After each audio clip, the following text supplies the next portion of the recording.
special day because this is the 70th anniversary of the Festival of Nations. Have it continued. And many of you here participated in that. And what a big part of that summer it was for us. We formed new relationships, we reinforced the ones we had class reunions. It was a wonderful time. And it was a community reunion. Everybody got together, and it was where I learned about other cultures, because I didn't go to other churches. Remember how we all had churches, neighborhoods. It was a time of new relationships and long-lasting relationships, and it was a unique time that has never been repeated. Now, the original festival is what the exhibit is about today that we're celebrating. The opening of a permanent exhibit showing the origin of the major ethnic groups. There were other groups, but I want to introduce the partner in that who designed it. Renee Tafoya, could you stand up, please?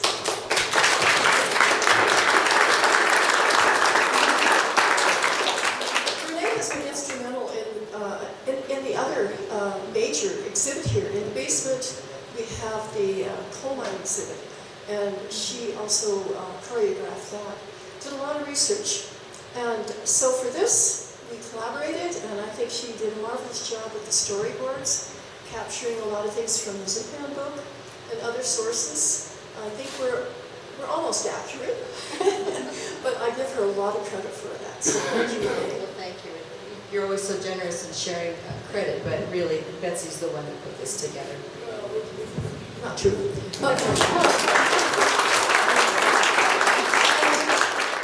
And the other party that is, I think, important to recognize is that beautiful museum case, which makes this a really permanent acknowledgement of how important the festival was to this community. And so I want to introduce Erik Stout here. He is a cabinet maker, among many things. He has some local roots. You want to tell him what they are? Sure. My family has always been out by Luther, and they were involved, and I was part of, well, just the audience for the festival, but I always enjoyed it a lot, so I was pretty happy when Betsy asked for me to come and be part of this exhibit. And so the family name is?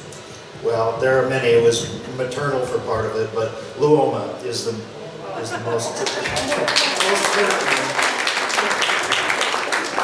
So thank you, Erik. Yes. His family is here. You want to acknowledge them in the back? Yeah, I do have family in the back here. My two boys, Finn and Leave, my wife Kate, and my aunt and uncle are here too, Sonny and John. Thank you for coming. Took me to the festival quite a few times. Oh, and I am so proud that we have this kind of talent in town to do this. This guy has made other museum cases, and I think he did us a great service here. So, I am in my costume of 34 years with the Tambourines Orchestra, which is not my ethnic group, as many of us did. We danced in many nights, and we were adopted by many other groups over the years. My fellow tambourine is Jim Phillips in the back there. And my fellow Yugoslavian in those days, we've split up since then, is Mike Kosorok with one of our vests from our tambourine band. Welcome. I also want to acknowledge the museum. I hope that you're as impressed as I am how far we've come with this labor temple, which was a white elephant we inherited and is still a white elephant. And we would be in bigger quarters up on the 3rd floor when it is finished. So please help us do that. Are any of the board members here? Did I see Dan? Dan Coolidge. There's Dan. Stand up, Dan. And Tom Schwinn, who's a long time president. And myself, I'm on the board as well. We have a very active board, we have a new director, we have lots of new exhibits, a lot of interactive things, so I'm very proud about that. Thank you, board members, for keeping this museum going as well as it does. And that is all I'm going to say. My contribution is hopefully we've captured the story of our original immigrants here. And so that is the early years of the festival, with the ethnic background for each of the major groups. My book, if you had a chance to look at it, is in print, in press, I guess that's called, in press. It's not here, unfortunately, it wasn't printed in time for this. We'd hoped it would be. But you are welcome to look through a couple of the printer's proofs and order one. When they come in, we will contact you. And the museum, the Historical Society will call you. You can come in and get it and pay. You can pay by check or credit card. But you can order it today, any number of copies, and we'll make sure they're available for you. We're expecting those to be October 1st at the latest. Also want to welcome you if you want masks. There's free masks out front. There's actually some free masks with some buffalo on them that we got. So please feel comfortable doing that. With that, I am going to present a panel of people who have all been active in the festival over the years. And I want them to tell their stories because they are what made it happen. And they are the reason we're here today. So I'm going to pass this around in alphabetical order so we don't slide anybody. You have the names of the groups, English, Irish, Welsh, which is always an interesting combination. The Finnish group, German, with Birgit Kosorok, the Italian, Marilee, Duncan, Scandinavian, Bob Holman. I can't tell you how important he was to keeping that group together, and they are still dancing. And that is because of his efforts and his wife, Andrew. Here, Andrew, you want to stand up too when Bob speaks? And then we have the Waples sisters. And, okay, this is... It's one of them. Flora is one, and Dominique is the other. And they are prominent in many of the pictures of the book because they were in so many nights. So let's proceed. Janice Williams represented the Welsh in the English-Irish night. So Janice. Betsy, we have a microphone and hold down there. Does it work? There's a power button on the side. Now does it work? Yeah. I'm Janice Williams. We came to Red Lodge in 1982 and went to our very first festival. We were a little bit late because we had a restaurant, we had to close, and there was no place to sit at the Civic Center. It was the most incredible thing. And it continued to impress me as I worked with it through the years. English-Irish was predominantly in the program, and we Welsh people kind of snuck in with it. This is a traditional Welsh costume.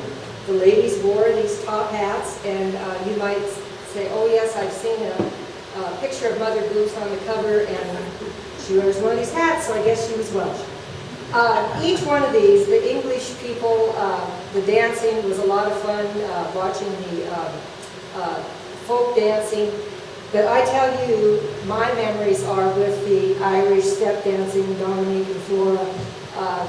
It was just overwhelming because they made these boards that made the tap dancing just echo everywhere, and it was so impressive. And about then, I always thought that the reason Riverdance came out was because they thought it was probably a good idea. So, it's you first, were you? And their mom, Jeannie, spent countless hours teaching dancing. My mentor for the Festival of Nations was Irma Katz, if any of you remember Irma. On the treat table, I have Irma's recipe for Welsh currant cookies along with a picture of Irma. And Irma was so busy with everything in Red Lodge, but in the Festival of Nations, she was pretty much in charge of everything on the English-Irish night except the dancing programs. But this building was the Napa store. And the Napa store allowed us to have our food where we gave away a sampling of every country. And when, this is really hard to believe, but so I was the chairman of the food. And we probably had 25, 30 people helping. I mean, I'm sure they helped with other countries besides the English and Irish. But we had the plates set up on a long, Bob Moran always arranged this, on a long table out front. And one day, that one year, we served 800 people this was for the English-Irish Day. And the buses would come. Rock Springs, Wyoming senior citizens. I mean, they were from all over. And it was very, very impressive. So Irma did that. She was in charge of the store that was in the Mountain View School. The store, but the exhibits. There was an exhibit of items from the English, Irish, and the Welsh. And some volunteer person would stay there all day while that was, people came through that. There was also a store where they sold souvenirs from the Festival of Nations, and volunteers were sitting in that. Including the Festival of Nations cookbook. Is that still available? Do they have it here? Sold out. Sold out. I have one, I'm lucky. And, but volunteers were part of all of that. So my two daughters were involved in the dancing, and always thank Jeannie for all the work she did with that. But it was pretty incredible. And like I said, Irma was my mentor. Her sister Mary came every year and helped her. Mary made my costume. She said she made yours. Mary Mendenhall lived in Lewistown. But and one more thing that Irma did at the end, when it was all over, she had all the volunteers from the English, Irish, Welsh Day come to her house for a tea party. And so she was pretty awesome. So anyway, thank you.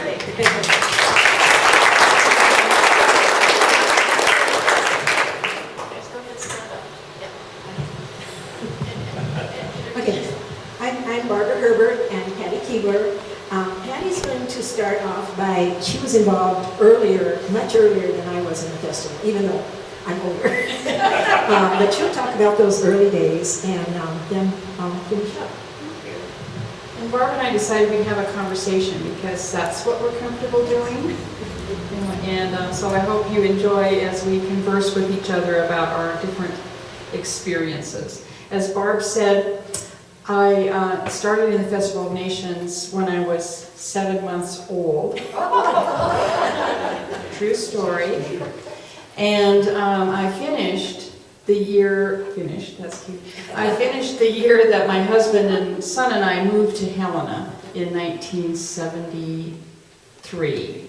So I have been, about 20 years worth of experiences. And your family name is? My family name is Prinky. And a lot of you would know the Prinkies. And also, I want to acknowledge my cousin Alice Hivenen. She is here. Alice was a large part of Finn Night. And she and my cousin Ben had a humorous song that they would sing to each other. And it was a couple fighting over who was going to light the sauna. Whose turn was it to light the sauna? And I think Alice always won, didn't you, Alice? And then one time, we had different, as other nationalities had, we had different themes for our programs. And one program was Alice was a bride, and our cousin Ron was the groom, and part of the festivities involved the challenge to dance the crown off the bride. Do you remember that, Alice? Yes, I do. And so I have pictures of our uncle Eli trying to dance the crown off of Alice. He may have succeeded, I don't know. Throwing fins off like crazy, wasn't he coming on? Eli was pretty boisterous. Yes. So, again, I was as an infant, as a toddler, as a child, and finally I got to graduate to be a dancer. And that was a big deal because then we had costumes, and at that time they were blue and white costumes. She has a picture here of the blue and white ones that were made for the dancers. Right. And so that was always fun. It was, our family was involved, our cousins, we have a lot of family members in the area, plus classmates from Roberts. Roberts was, along with Red Lodge, was very highly populated by Finnish families, Finnish farmers. And so, my classmates would also be dancers in the programs. The boys sometimes didn't want to be there, as you would imagine. And so, maybe we got tricked once in a while coming out, but they acted up a little bit. Here, I want to play something for you, and I hope I have it queued up correctly. And if you ever went to Finn Night, you will recognize this song.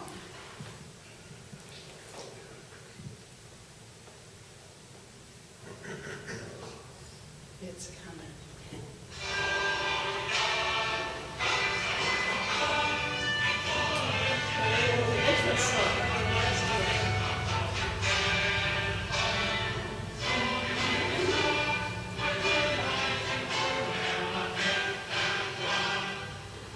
So you can imagine as a child dressed up either in our finery, summer finery, or when we were old enough, costumes, lining up behind the band. And I'm sure we were probably in the middle. There was probably the band and the choir and then the kids and then the adults because we wiggled a lot. But just the power of hearing that music as we started to walk in. And the bass drum player was Joe Berlino, who was Italian, but also part Finn. But he could bang that drum, so, like nobody's business, and so that's how we learned to march. And then later, we got to flirt a little bit. We would hold our skirts up like this and sashay in, and then we held hands with our partners like this. And so that was flirty, and we liked that a lot. We always rehearsed dancing at Lillian Loppy's house, and she was a wonderful teacher. And sometimes Leona would be visiting during the festival, and Leona, her daughter, would help us rehearse. But again, all the town kids and the cousins and classmates from Roberts, we'd get ferried into Red Lodge, and we would rehearse our dances, some of which may have probably repeated from years before. And then Lillian would have ice cold Kool-Aid and cookies for us afterwards to treat us, to thank us for being there and being part of the program. My dad didn't ever dance the choreographed dances, but my mother did. My dad was in plays from grade school on, until he was too busy to do it. And he remembers milking the cows out of the Prinky Ranch on the bench here, rehearsing his lines for a play. He did not want to let down John Lumpy. That would have been the worst thing in the world if he didn't know his lines for those plays that they had at the Workers' Hall.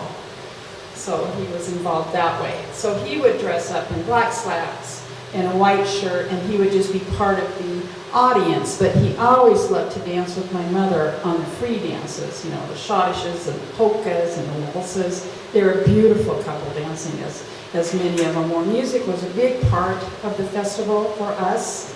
A lot of us come from Kaustinen area, which is renowned in Finland for music. Oscar Nygaard, is that where your family's from, Betty? Kaustinen? Both sides of my family. There you go. Selma was from Kaustinen and Nygaard. This is Betty Meek, and her father, Oscar Nygaard, grandfather Oscar Nygaard recorded music. I still have the 8-track, or the tapes, cassette tapes from it. So again, music was a part of our legacy. So I'm going to stop now and ask Barb to let us know what happened when the festival started flagging a little bit. You heard from Ms. Williams how many volunteers it takes to put on a program. And so what happens when these things needed to be picked up? Yes, and due in part to, this was in the early 1980s that it really hit the Finnish group. People had passed on who had started with the festival. People moved away. Patti moved away to Helena, and there weren't as many people available to do all of the many jobs that were involved. I'll get back to that, but one of the things that was happening was there were festival meetings wondering what to do because Tom Taney was trying to keep the Finnish program together, and there were fewer people every year. And I remember being at a festival meeting, and I'm going to pick on Dixie. And Dixie McCampbell said, you know, what we could do if the Finns can't have their night is we could combine with Scandinavian night. Well, there were wars about that. Has anyone here ever heard the word sisu? The definition is here, it's quite long. So a group of us got together and brainstormed out who are all these Finnish people, where did they go, and we compiled some lists, and I think the three of us that did most of the next part were Laverne Kero and Judy Prinky and myself, and we sat down with telephone books and went through the telephone books saying, okay, who's this? Okay, well, Barbara Herbert, no, that's not a Finnish name, but she was Barbara Metzel. So we, you know, this was before internet, and so we called the people we knew. We sent letters to the people we knew. We got a really huge following out of this. And a lot happened after that was very significant in other ways besides the festival. But Sisu carried us through this. And I'm looking here, I have a program. This wasn't immediately, but it was after our group expanded, and it was one of the times Judy and I were co-chairs. And inside the program, I listed all of the people that were involved with the program, with the sound, with the singing, the dancing, the cooking. And we started our own Finnish festival store because we didn't have enough costumes for all of the performers. And this is one of the costumes that came about as that happened. I went through and made sure, because a lot of people did a lot of different tasks during the festival. And as Janice mentioned, how many people it was, I came up with 139 people in 1985, not counting the Finn band, and I didn't know how many were in the band, so close to 150 to do the Finnish part of the Festival of Nations. It got pretty hard to get that many people together. But along with this, and I'm going to vary a little bit from the festival, but at the same time, our Finnish organization of the Knights and Ladies of Gulliver had dwindled. It started out in Red Lodge in the late 1800s for the men, and the ladies was the first ladies organization in the country, in the United States and Canada in 1904. As a result of this, and the Finnish people, we had all these people, and our Finnish people, the ladies organization had actually disbanded in 1976. And so Laverne Kero decided that we should be able to get the ladies of Fellow going again. And we did. We reorganized in 1990. This was all due to the Festival of Nations and our perseverance in keeping the Finnish group active. And we are currently, I don't know, we have over 100 members in our group. I know close to 120 of the ladies. And we are one of the largest in the United States and Canada. So we're very proud of that. We do have, we've had a little interruption. We've had some interruption because of COVID, but we typically have conventions every 2 years in different places. We've hosted a number of conventions in Red Lodge because everyone wants to come to Red Lodge for every convention. It also takes a lot of work. So, but the festival is what helped us to get to this point. So, and along with this, about the people that were involved, and Janice mentioned we didn't just perform in our own groups. Our children's dancers in 1985 were led by Birgit, Kosorok, and some of the performers were Flora and Dominique and Laura and Katie Williams. There were a few Finns in this group, but talked my son into it one year when he came home from college. He wasn't too excited about it, but he did. And so the festival has just been very important to all of us.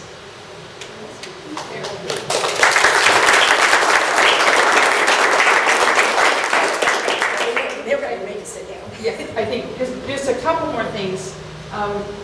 Every night had its room at the middle or the junior high or the grade school there in Red Lodge. And so we were so proud to go through our stuff and bring things that were from Finland or meant Finland. And so the crowd just came through the school to look at our displays. And that was also a role that I was able to play. My Aunt Ruby was the chair always of the room. And so she signed us up and we got to sit there and talk about being Finn and showing people our heritage as it was collected throughout the years. So, yeah. Thank you.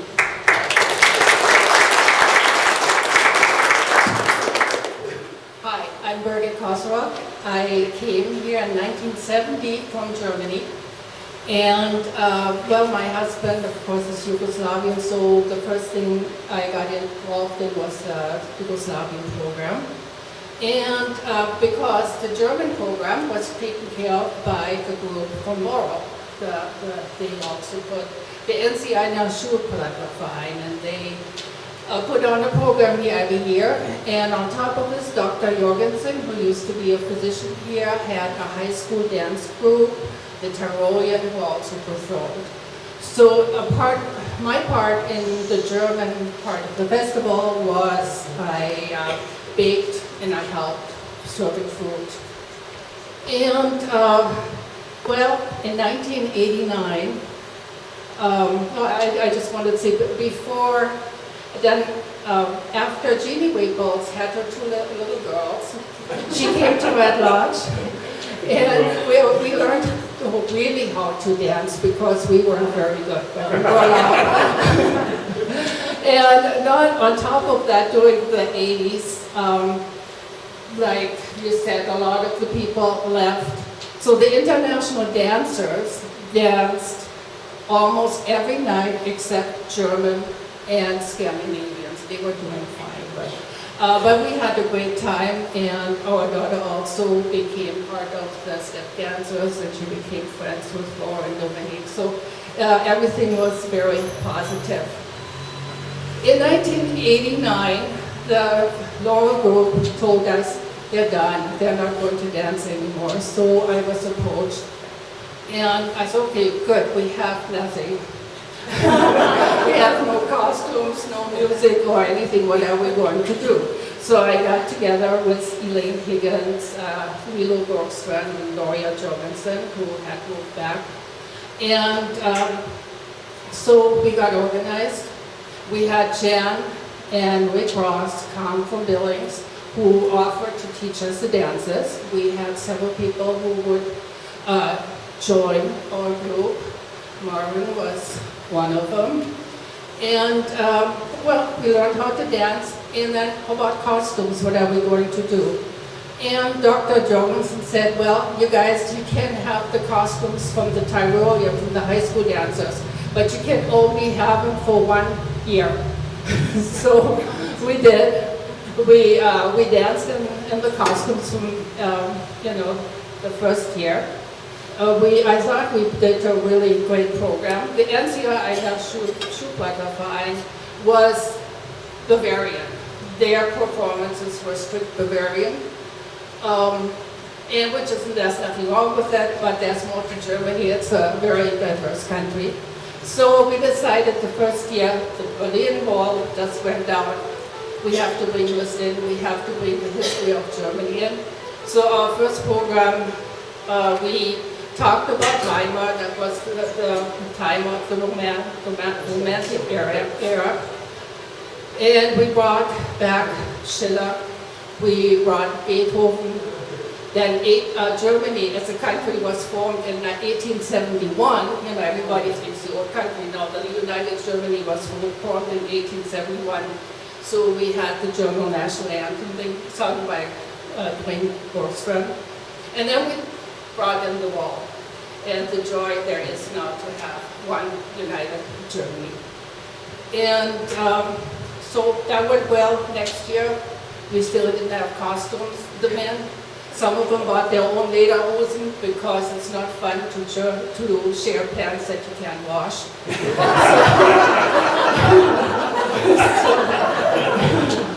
And then Ida Lukat sold the ladies' costumes.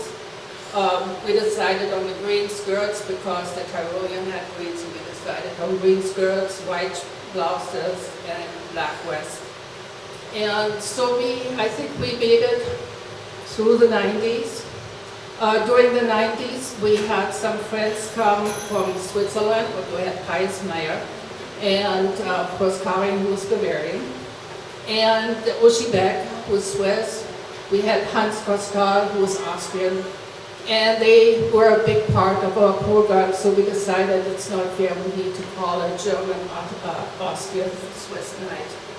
And at that time, we had a lot of alpine yodeling going on, Uschi loved it. And I just want to mention the first years. We had Ken Feuerbach, who was a professor of music. He taped all of our music, and that was really a lot of help to get going. And we also had the Alte Kameraden band who played for us. And I hope I didn't forget everybody. So, okay, that's it.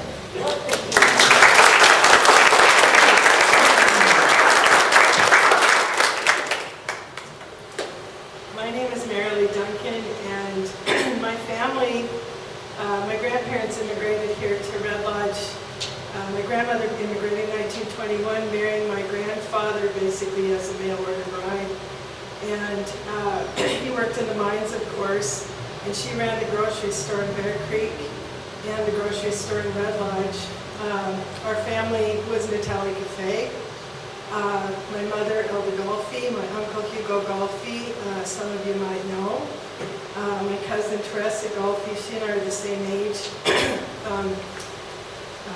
She was kind of a rowdy person growing up, which was great for me because I was not. And so when I come to Red Lodge in the summer, she'd kind of teach me how it is.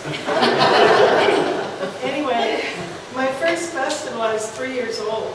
And it's actually one of my earliest memories. I remember being in the Civic Center and the flags. I remember the band. I remember the music. I remember the twirling, the colors. I remember the little donkey pulling the cart. It was one of my first memories, and I was hooked, really. The first summer I danced, I was 8. At that point in time, I was actually living in Red Lodge for most of the summer with my grandparents and running wild with Teresa. And in those days, every kid in Red Lodge had to dance at a festival, and you danced under the flag of your parents or grandparents. And if your parents or grandparents were newcomers, you just you danced where your friends danced. So Teresa and I danced in the festival on Italian night, and my partner was Brett Waters. Betty Waters ran Waters Men's and Ladies all those years, and Wes, her husband. And so one of the things I brought, I always have to have props. Let's see here. Somewhere in here. Okay. It's in there. It's in here. All right. You should. So my husband's not here. He's kind of tired of the festival because our house, half of it is the festival, and the other half is other stuff. But anyway, this was the little costume that the children wore on Italian night, and the costume that I wore when I was 8 years old. Not this one. I was a little bigger than this. But this is the one that my daughter wore when she was tiny. And actually, Dominique's little girls wore it 2 summers ago when the Italian Girls Victory Club participated in the parade, 4th of July parade, and celebrated our 100th anniversary, 100th birthday. My teacher for Bella Bimba, that was the name of the dance, was Lillian Jerussi, and her sister Loretta Jerussi played the song on the piano. They were school teachers here in Red Lodge, and when the festival started, they got involved. They were both members of the Italian Girls Victory Club, but they actually didn't know any Italian folk songs or dances. So they found Bella Bimba in one of their music books, their school music books, and I have the copy of the page. It's somewhere in my stuff here.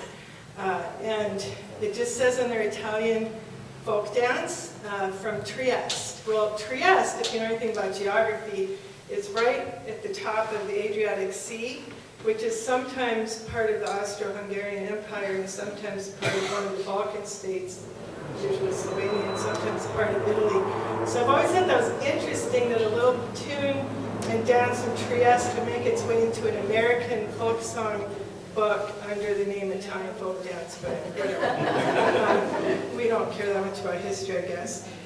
So anyway, the other thing that the children did, we had to learn a song. And I was going to sing it too, but I've changed my mind. It's called Give Me a Song to Sing, and the opening line was, I don't wish for lots of money. And the song went on to talk about how the only thing that's important is love. And if anybody knows anything about Italians, that's what we're about. We love everybody. We're constantly kissing and hugging. I violated everything COVID. I kissed John Campbell. Anyway, you guys know who I kissed when you came in. Poor Jimmy, he's back there still wondering what happened. Okay, so the other thing, okay, so that was when I was 8, and then I danced in Italian night for a few years, and then I joined the English-Irish group in Billings sometime, because I really loved the festival. I loved it. When I was a little girl staying up here in Red Lodge, when I'm dancing, it's fine, but there were 8 other nights. And so my grandparents, who lived just a block away from the Civic Center, my grandmother, we call her Nona, that's how you say grandmother in Italian, she would tell us to go save a seat for her. So my sister Nikki and I would go and stand at the front door of the Civic Center, and we would get there at 6:30. The doors opened at 7:15. And if we were not first in line, we were little, so we pushed our way to be first in line. I'm not proud of this. And so then the line would form behind us, and like you said, it was full. The line would form behind us, the doors would open, and it was a mob. It was like a Who concert, honestly. People could be killed. And so we would run in, and we had our favorite seats right in the middle, 2 rows up. And then Nona would come over right at 7:30, so that worked out great for her. She could finish doing whatever the chores were, and we could sit and be silly and whatever. So I loved the festival, and so I joined. The minute I learned that some of the dances were being done by groups in Billings, I joined. So I joined the English-Irish group, and I joined the Greek-Serbian group, and danced with them. And the year I was 14 or 15, was, it's hot in August and dry and dusty. My dad wanted to go picking choke cherries. Well, all my older sisters were gone, married, whatever. He wanted me to go pick choke cherries up on the road between Red Lodge and Bear Creek. I was 14 or 15. This is not what I wanted to do, but I had an idea. So I negotiated with my dad that I would pick choke cherries if he would let me go to Italian night. Because at that point I wasn't dancing Italian night, I was no longer a little child. And I wasn't yet in the big kids, and so that was the deal. For a couple of years, I would pick choke cherries, and he would let me go to Italian. Okay, so then, not long after that, I did start dancing in Italian night again. Oh, here's one other thing. This is so cute. This is the little hat that my mom got in Italy when she was, I don't know, 19 or 20. And brought home, and she gave it to me when my son was born. And so my son wore this in the Festival of Nations. And the Yugoslavs here are like, wait a minute, that looks like our hats. Well, the Adriatic Sea isn't very wide across. So a lot of what happened in Croatia and certainly Slovenia, places, copied over to Italy. And my whole family was from the eastern side of Italy, in Hronek, which you can hit Croatia from the pier. So anyway, yeah, it does kind of look Yugoslavia. So the other thing I'll show you is the men's costume for Italian night. And I have kind of a funny story about this. The Italian Girls Victory Club, and I'll say more about that in a minute, Madeline Matilla and others in the club were in charge of Italian night. And the international dancers, or whoever was dancing in Italian night that would do the Tarantella and sort of what I would call the not old lady dances, they are not to be trusted, these people, apparently. And so, so the IGVC, they would come in, they had a box of all these vests and the sashes and the little neckerchiefs, and they were all beautifully pressed, not like I have them, and folded neatly in this box. And as the men came in, whether it was Mike and Nick and Scott Waples and others who were dancing, or my husband, you had to go up to the person in charge of the costumes and practically beg. I'm really a dancer. I really need my costume, and they begrudgingly hand it to the man. And that went on for years and years until I became completely in charge and they became mine. And then I felt an obligation to Katie Beretta and Madeline Matilla that, these are precious, right? And we can't just let men have them. And so I actually have them numbered, and I have them in a little box and separate from all of my other stuff, and because that's tradition. The other thing is that one of the dances that's always done is the Tarantella. We do two different versions. The older ladies did a version, the Victory Girls, and then the other dancers, the international dancers, would do it. And I'll talk a little bit about the Tarantella. We always dance the tambourines, and same thing that the Victory Girls, you showed up and you had to beg for your tambourine. And so now I have all the tambourines. And Betsy asked me if I would be willing to donate one of the tambourines, and I said, sure. And then I lost sleep for about 10 weeks. And I thought, how can I give up one of those tambourines without Madeline's or Lillian's or somebody's approval? And so here's the tambourine that my son used in the festival.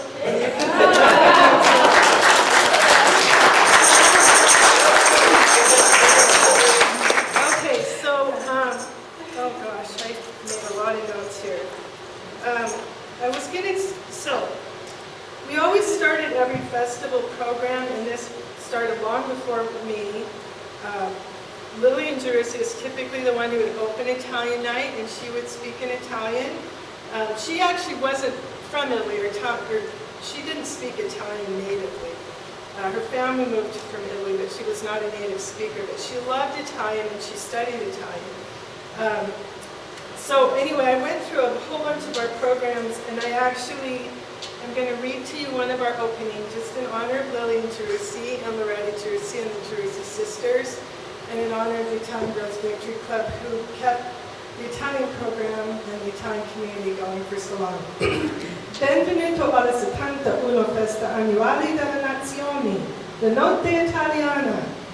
And then we translate, welcome to the 71st Annual Festival of Nations Italian Night. I think it'll be 71. Stasera festeggiamo le consuetudini e tradizioni dei nostri avi, la gente che ha donato questo selvaggio paese montagnoso. We celebrate the customs and traditions of our Italian ancestors, the people who settled here in the mountains. So let me talk a little bit briefly about the Italian Girls Victory Club. There's also a men's club. The men's club actually came first, and their role in this community was really as a social services agency.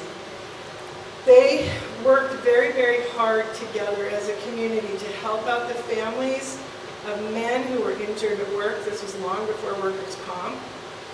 Families who were struggling for whatever reason, with sickness, and they would provide food, they would provide shelter, they would sometimes pay the rent. The Italian Girls Victory Club was formed in 1919. It was made up of young women who were in high school. You could not yet be married and you had to be Italian. And it started as part of the World War I effort, and a big part of their focus was on raising money and doing good works in the community, rolling bandages, for example. Later on, in the 40s, they used to put on a lot of little programs around town. And the reason I tell you about this is because part of the reason why the festival had an evening program with skits and dancing and music was because the Italian Girls Victory Club was doing that all over Red Lodge in those years prior. So Nala Matilla, Nala's Confianza Matilla, she was a Red Lodge girl. She actually studied music in San Francisco, came back to Red Lodge, and she played the accordion, she sang, she could have been an opera singer. And she would have the Italian Girls Victory Club put on skits before the movies in order to sell savings bonds. They would put on skits and plays and recitals at the Workers' Hall and at Washington Hall. And so when the festival started, the Victory Girls were a big part of the formation, and they were the ones who said, we really need to have this nightly program with skits and dances and songs to preserve our national customs. So we have the Italian Girls Victory Club persists. We have about 65 members or so. We celebrated our 100th anniversary 2 years ago. We still try to do some kind of community service, and we also get together and we eat and we drink, and we like to cook, and so we have a bunch of the Victory Girls brought some of the samples over there, so we should have some. Let's see. What else was I going to say? Oh, yes. So we had the Italian program eventually, in the 80s and 90s, was not known to be a favorite. And one of the reasons was because sitting in the Civic Center on those hard benches where it's really, really hot, and listening to very poor sound quality, people singing, is not considered great entertainment when there's cable television. And so one of the things that Jeannie Waples did is she went to an Italian workshop, and she learned some additional dances and brought those back that we learned and we added to the program. So in addition to Bella Bimba, I can't believe I'm not going to sing it to you. I'll regret it later. And the regular Tarantella, the two ladies' dances, we did a couple other dances that she brought back. And the people that she took the training from, totally coincidentally, were also people I had been taking workshops from and studying with. And they're two of the premier Italian ethnomusicologists, Maria De Coco and Celeste Pietro Pialo. And so we've had a couple of workshops where they've come to this area and given them, and then I've gone back to the East Coast for their workshops, and we shared stuff back and forth. All of which is to say that, like the sort of like the Scandinavians who are in a group all to themselves, we do still continue to learn and perform Italian dancers. We have an international dance group in Billings. We also coordinate with the Bozeman International Dancers, and so on. So the festival does live on, and I loved it when I was 3, and I love it now. And I'm sad that it's over, and it had to end.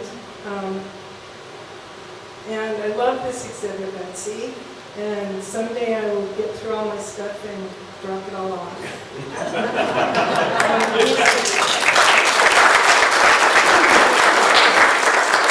I just have one or two other tiny things that I promised I would tell people. Favorite things at the festival, drinking out of a Boda bag. So I had one person tell me I had to say that.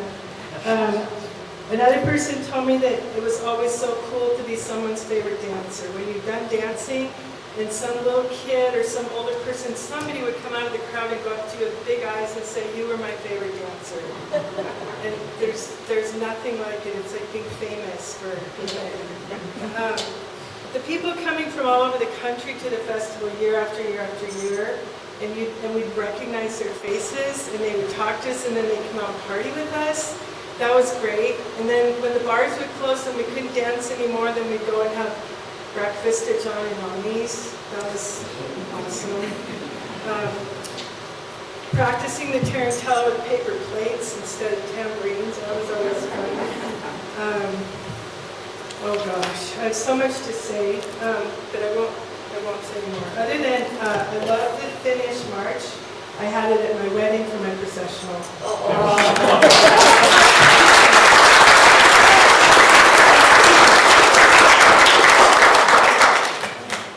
Hello, I'm Bob Holman, the Scandinavian group. And the Scandinavian group was essentially a dance group, and we were in charge of putting on the program.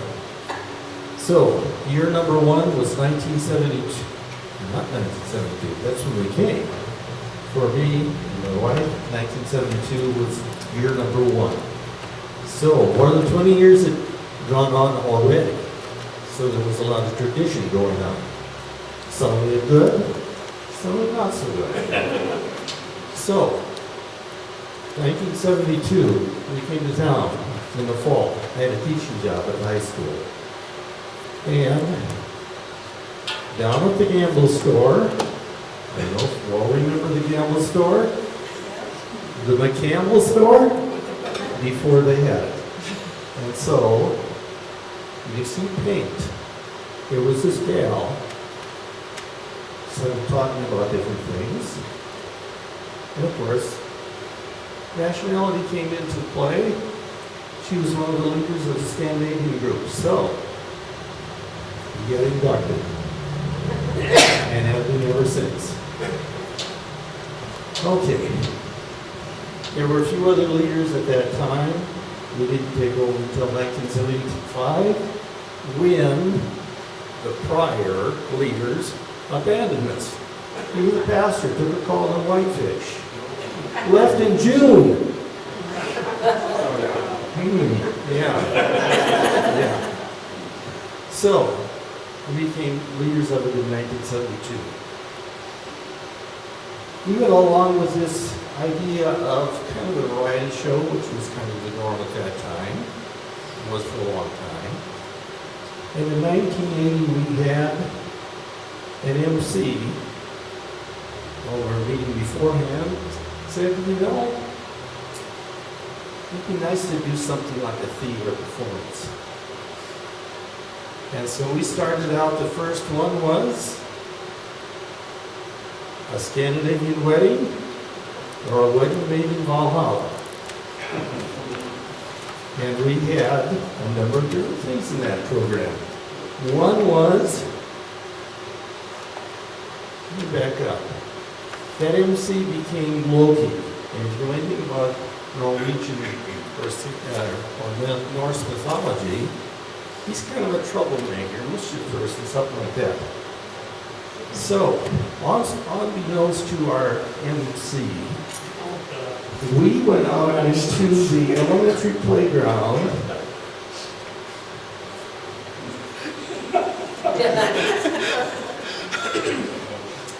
and we took a slide and reassembled it in the Civic Center. And the MC was going to use that as like coming down out of the clouds, off the mountain. And there was another thing that happened. Somebody took some Bam and sprayed it on the slide. A little bit of wax. Yeah, a little bit of wax, you know, anything to make it work right.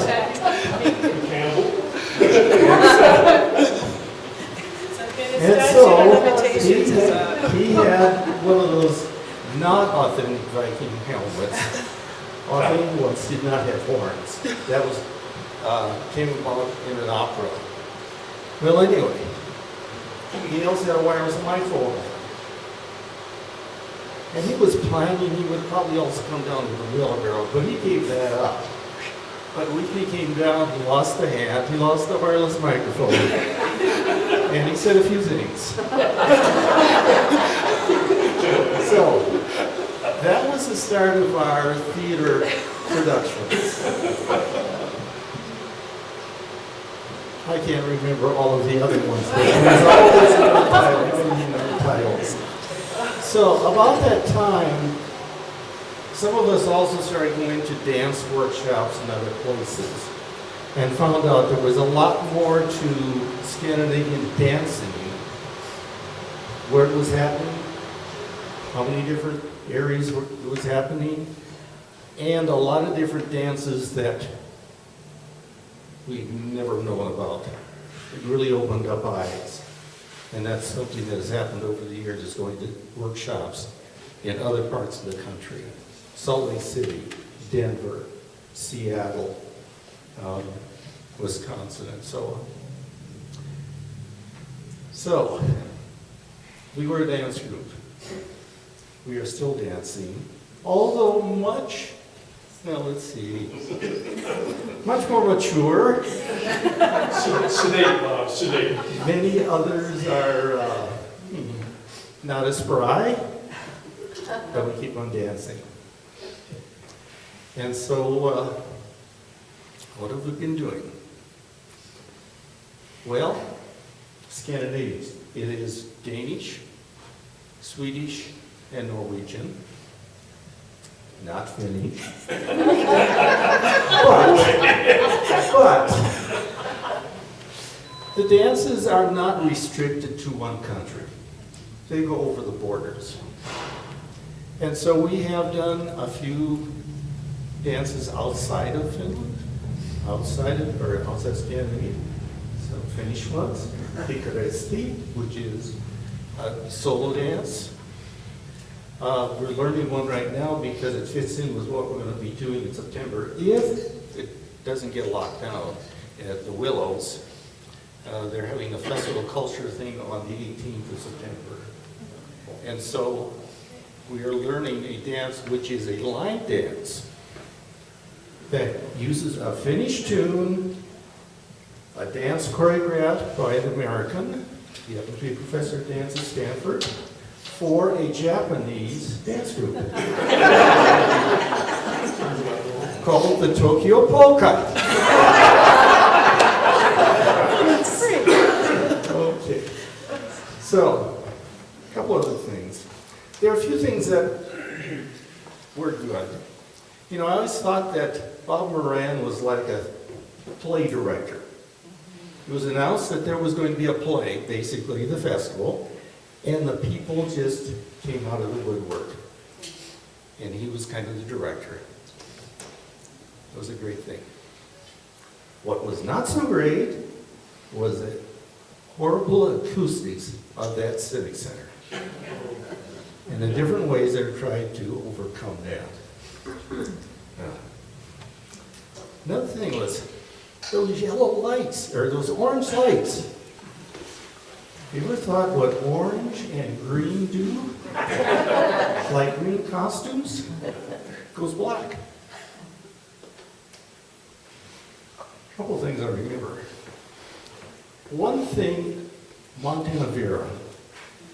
She could do three things. Maybe more, but I mean, she talked about three things. Dance, sing, play the accordion. At the same time. Yeah, at the same time. Yes. And this probably happened more than once, but I remember one Montana night. The person in the pre-program had the microphone, and she was doing her thing during the pre-program, and he was trying to get it so that people could hear. So he's going out on the floor, and she keeps dancing away. He finally reached the end, and she was still going. So do we know who that person was? My dad. Your dad.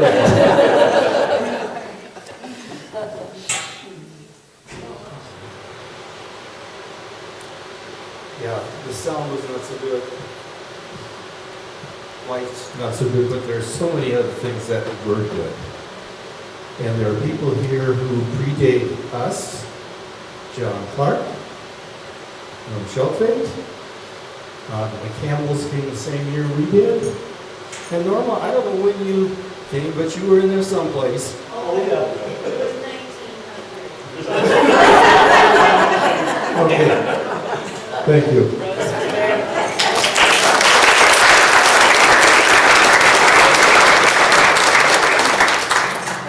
Hi, my name's Flora Waples.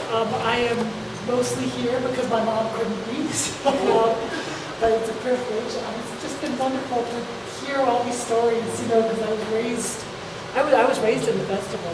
My great-grandparents came here when my grandpa was a couple of years old, and then my grandpa was raised here, my parents were raised, well, my mom was raised here. And then my sister and I spent all of our free time here, most of our lives, and still do, which is a really privilege.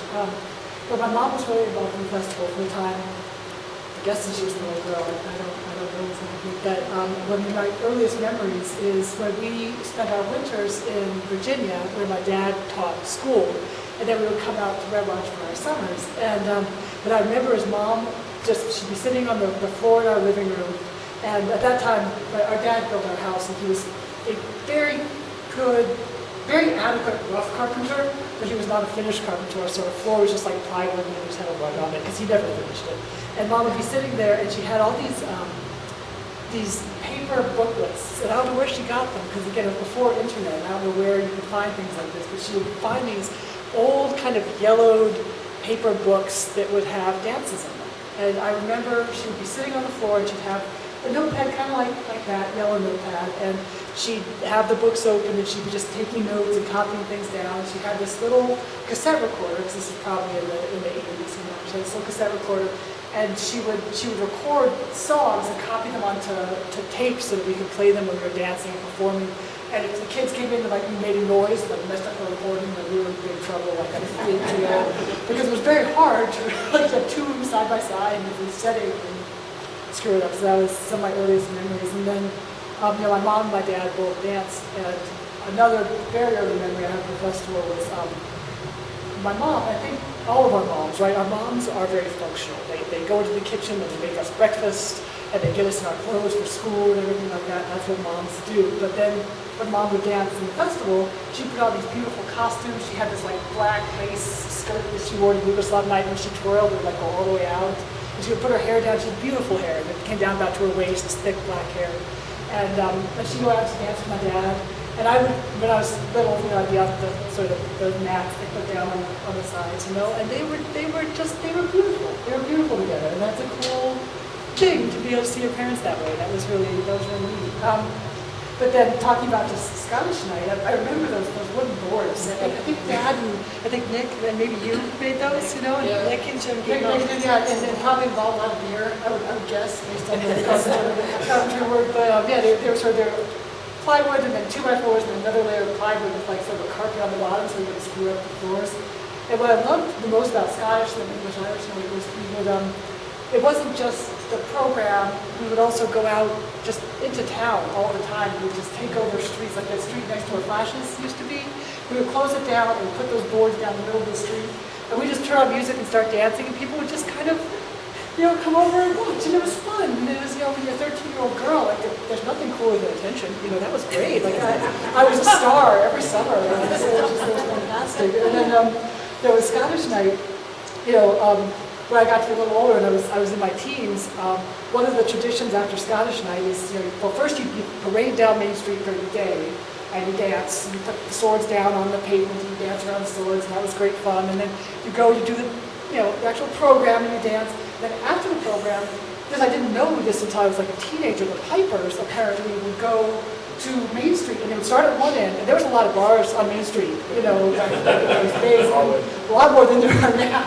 And then they would go from bar to bar, and they would. We would all do. Well, I played, yes. And we got to dance in the bar. I wasn't allowed in the bar, so I was like 14, but on that night, I was allowed in the bars, and so it was fantastic. We did that, felt so grown up, and it was fantastic. And we'd go, and we'd dance in the bar, and again, I didn't know this, people told me this later, but the rule was they would play until the bar gave everyone free drinks, because they were very loud and made everything impossible to do business. And so then everyone would take a shot and then they go to the next bar. And by the time we got to like the Snow Creek, yeah, we danced on the bar. Yeah.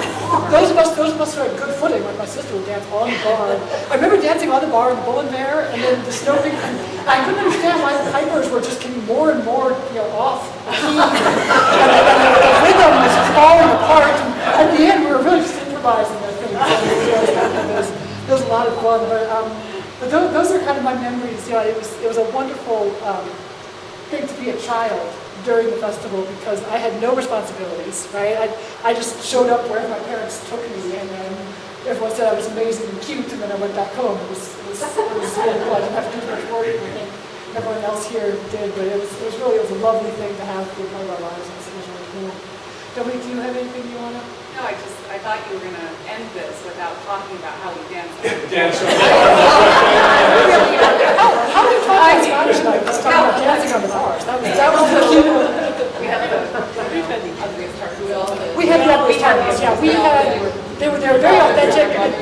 And yeah, it turns out that the Waples, like the Waples tartan, Pollock tartan. It was the Pollock tartan, yeah. It was orange and yellow and green. And the dancers that came in from Billy's had these beautiful like red and black patterned tartans, and they looked awesome. And we had these like cute green tartans. And it was really, I was like, the history of this means nothing to me. I really want the other tartan. So I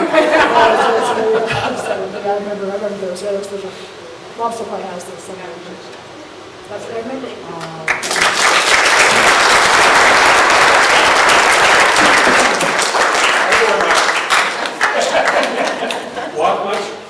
When you've been sitting this long, I've got to kind of loosen up a bit.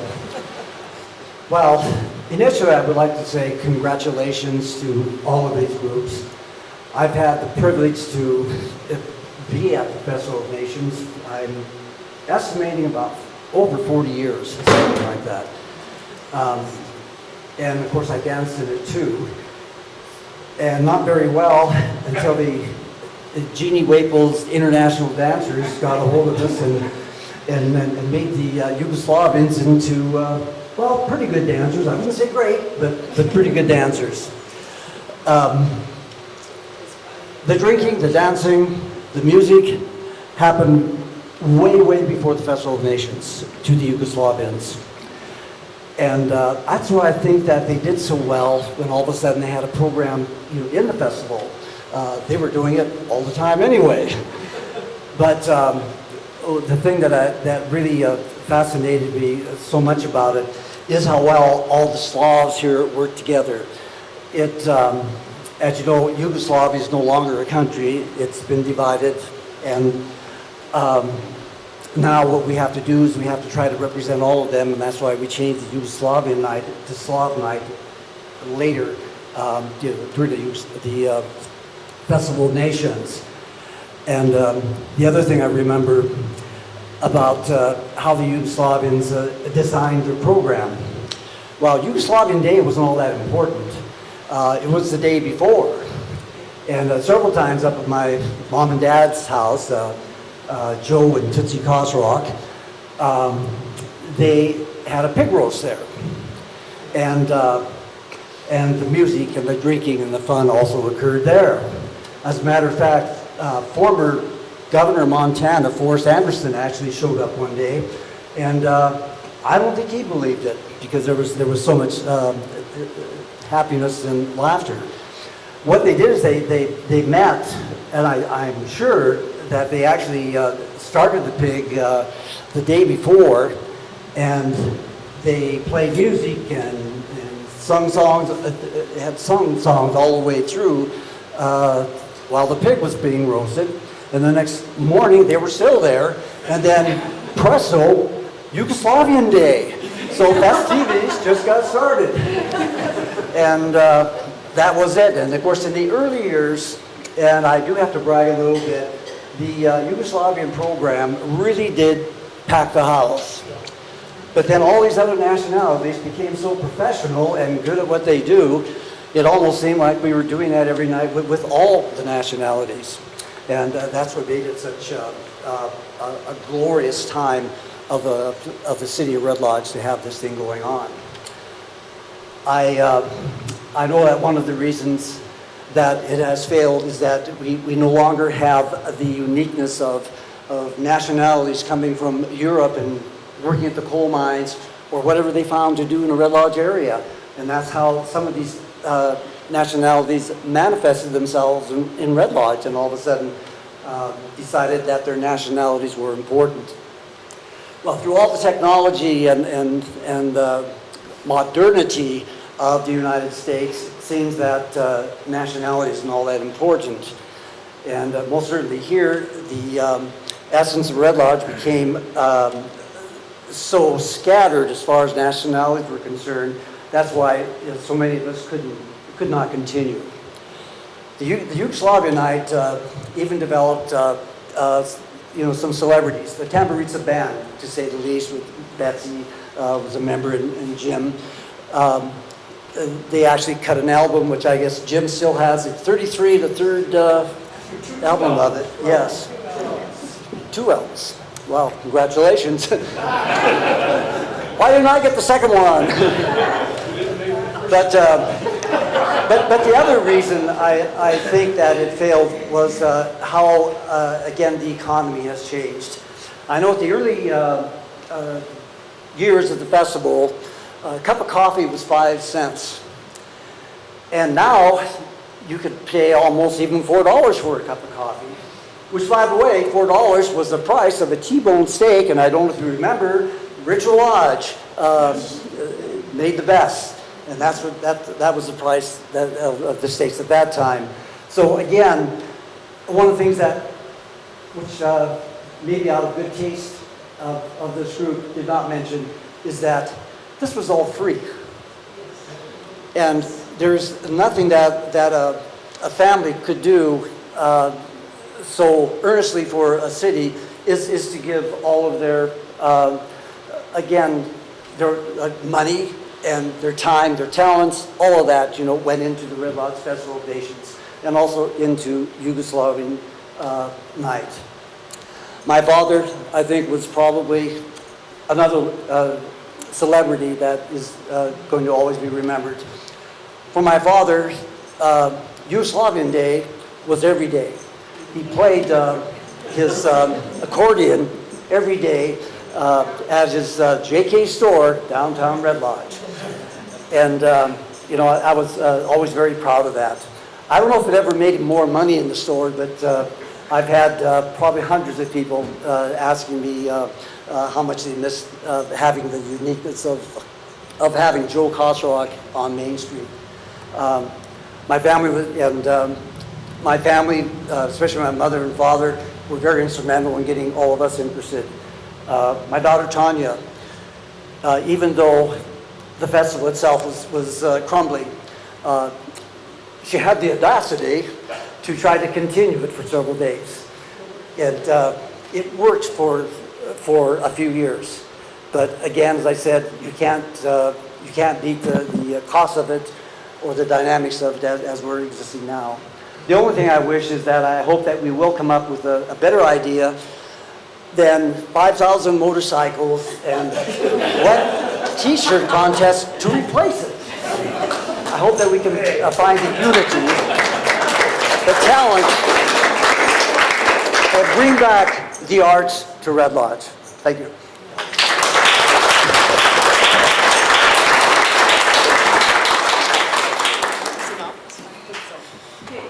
Told in their own words. I am so thankful that you are all here. Can you hear me, please? Yeah. To share this moment, because it doesn't exist anymore. And we have captured it. We've captured the origin of it. The book is about later years while it was still in the Civic Center. There's a lot of years in between. And I want to give thanks to those that carried it on, tried to carry it on in a different form. They tried many different ways. Thank them for that as well. The festival, when it ended in 2017, is officially a foundation. And it is a Bob Moran Scholarship Foundation. They gave out, I think, about $8,000 this year. So I thank those that came after those of us who performed for continuing on that feeling. In the great tradition, I will say that the Tambourines are being featured on Strings and Things tonight on NPR at 8 o'clock, if you want to listen. Trent Inderlund called me a couple times to point that out. I would encourage anybody who would like to tell the middle story in the middle years, let me know. Perhaps we can put another book together like Shirley Zupan did and Leo Matthew did. with their family stories. You can still do that with your own pictures. This book is just my pictures. It's just from my perspective. I hope you enjoy it. These folks have also brought, guess what? Free food samplings. So let the party begin, and thank you all for coming.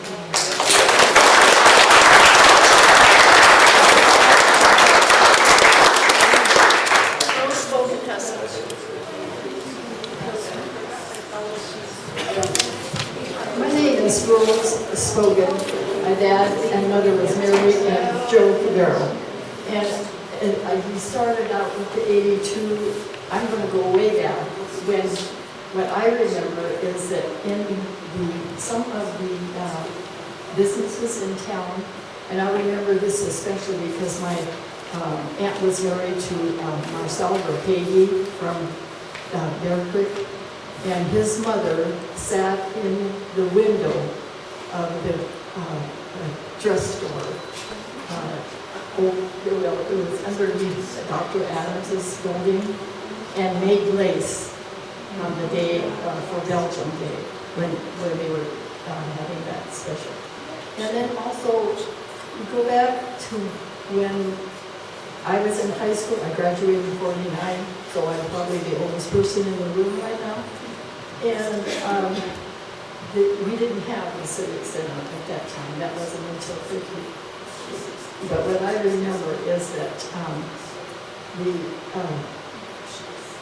my brother graduated 3 years after I did. We did not have an art teacher in the building when I graduated. And her name was, she was an art teacher. That's her name. Anyhow, she said, you either capture all of this beautiful heritage that you have, or it's going to be lost. And I think that at the same time, man was in the school system at the same time, and this is all that started. We captured it. I also recognize a couple of other people here. We have a cinematographer here, Jay West, who has captured a lot of our history, and thank you so much. And including some videos of the actual dances in the festival over the years. ReAnna Kero, who is a staff member here. Kero is a name we're all familiar with here. She's learning to be the new cinematographer for the museum. She's an assistant to our new director.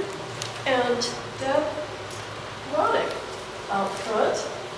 She is our preservation officer and doing a fabulous job preserving the history of our unique history here. Aren't we so proud that we have this interesting background and that we've been part of it? So, onward, maybe another story, and then share stories once we're around the food, okay? Well, I'd like to share a story right from the beginning. And your name is? Betty Nygaard Meek.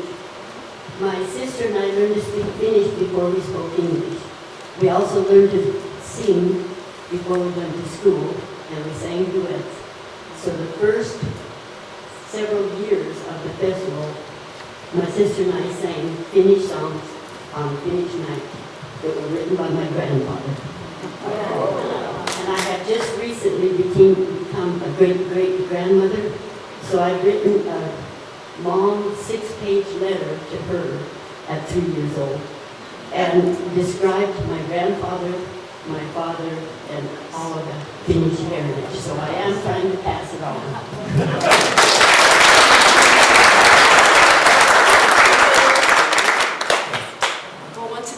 You're welcome to have food samples and share your stories and become members of our museum, of our historical society. You are all very important for sharing our heritage on. Thanks.